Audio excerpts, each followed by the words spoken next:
Assalamualaikum warahmatullahi wabarakatuh.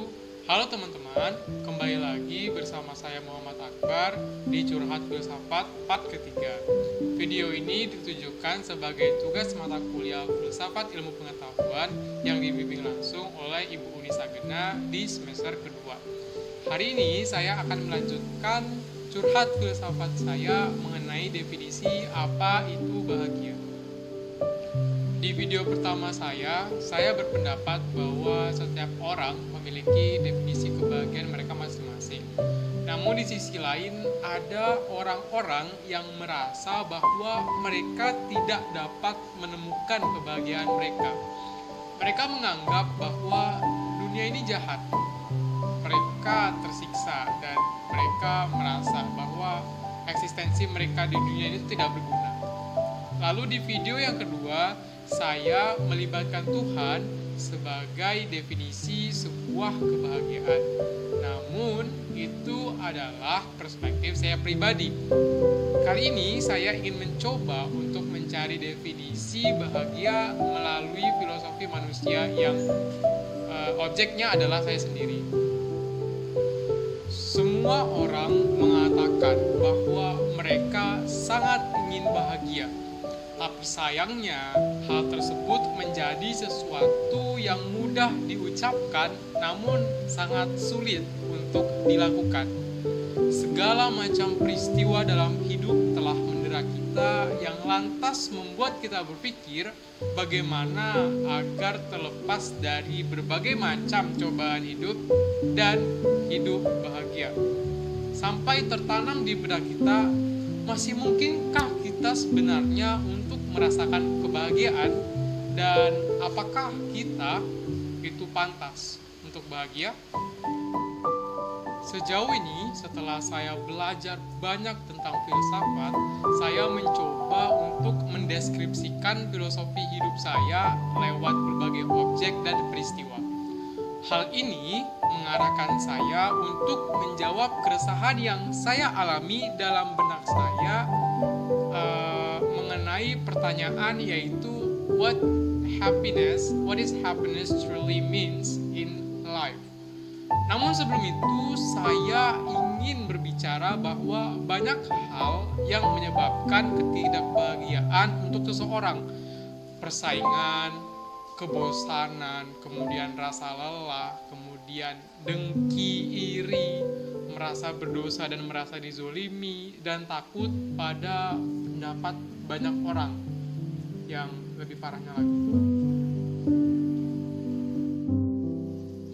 Lantas sebenarnya apa sih hal-hal di dunia ini yang dapat membuat seseorang bahagia? Nah, di sini saya ingin bercerita mengenai segala bentuk objek dan peristiwa yang menyebabkan kebahagiaan untuk diri saya sendiri. Pertama, saya adalah anggota pramuka, dan di dalam kegiatan pramuka itu ada yang namanya hiking atau dikenal sebagai penjelajahan. Sejak pertama kali saya menjelajah di pramuka bersama teman-teman ketika SD dulu, saya merasa sangat-sangat gembira, sangat-sangat bahagia begitu ketika masih kecil, ketika masa saat itu. Banyak hal yang saya dapatkan dan saya temukan. Dan kegiatan ini lantas menjadi hobi saya, bahkan saya sering menjelajah di luar konteks kegiatan, pramuka. Hal ini bermakna bahwa suatu minat atau hobi adalah faktor dari sebuah kebahagiaan. Kemudian yang kedua, saya adalah salah satu anak yang broken home. Dulu pas masih sama mama, saya merasa biasa saja, bahkan sering banget dulu diomelin. Hingga pada akhirnya ketika orang tua saya bercerai, saya ada rasa rindu yang berat begitu untuk mama. Dan di situ saya menyadari ternyata banyak sekali bentuk kasih sayang seorang mama kepada saya sendiri dan termasuk kepada saudara-saudara saya.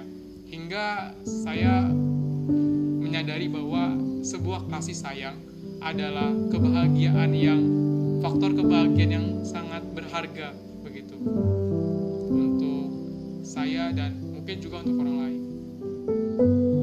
Nah, di situ selain kasih sayang, adanya sosok keluarga yang lengkap dan harmonis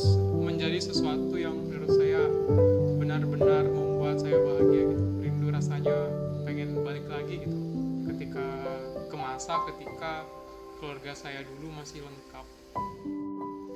Kemudian ketika saya mulai beranjak remaja, mau minta apa-apa ke bapak itu rasanya segan banget gitu, rasanya segan kali. Di sisi lain saya memiliki kebutuhan dan keinginan yang sangat banyak, terutama buat sekolah saya, dan di situ saya sangat tertekan. Kemudian pada suatu hari guru saya tuh ngajakin saya buat ngajarin les anaknya, dan di situ untuk pertama kalinya saya menerima gaji buat diri saya sendiri. Ya walaupun cuma 200.000 sampai 300.000, itu benar-benar membuat saya bahagia karena di satu sisi saya tidak membebani keluarga saya, di sisi lain saya bisa mengabulkan kebutuhan saya sendiri dan permintaan dan keinginan saya sendiri begitu. Terus pas itu saya masih ingat banget ketika saya menjadi perwakilan sekolah untuk bertanding di suatu olimpiade sains.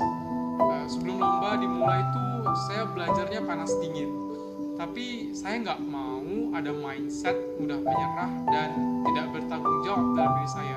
Saya benar-benar tertekan gitu ketika sebelum olimpiade, bahkan sampai ke bawah mimpi. Namun alhasil saya tetap maju, dan luar biasanya saat itu saya berhasil meraih juara 1. Kegigihan yang saya motivasikan ke diri saya sendiri ketika saya benar-benar berada dalam tekanan sebelum olimpiade membuat saya sangat bahagia dan sangat puas begitu, apalagi dengan hasil yang sangat memuaskan. Gitu sih. Nah, di sini kan saya mau mencari jawaban akhir.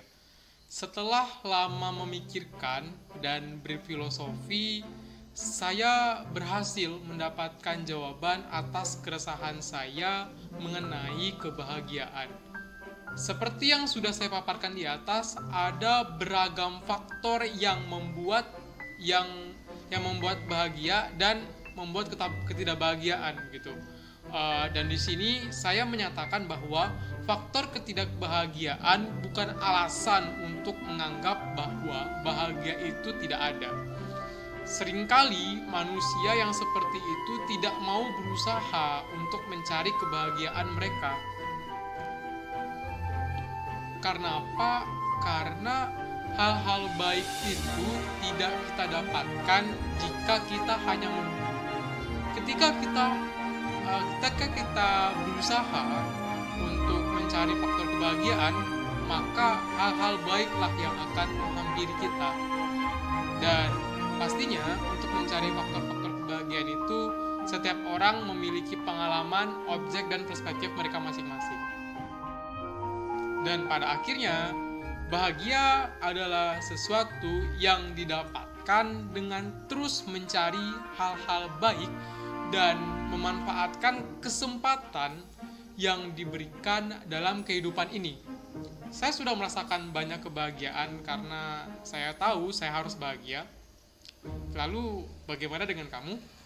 Apakah kamu masih merasa tidak bahagia? Kalau begitu, cobalah mencari faktor-faktor kebahagiaan yang dapat membantu dirimu untuk menemukan definisi kebahagiaanmu sendiri. Akhirnya saya Muhammad Akbar. Terima kasih banyak telah menyaksikan video saya dari part 1 sampai part 3. Wassalamualaikum warahmatullahi wabarakatuh.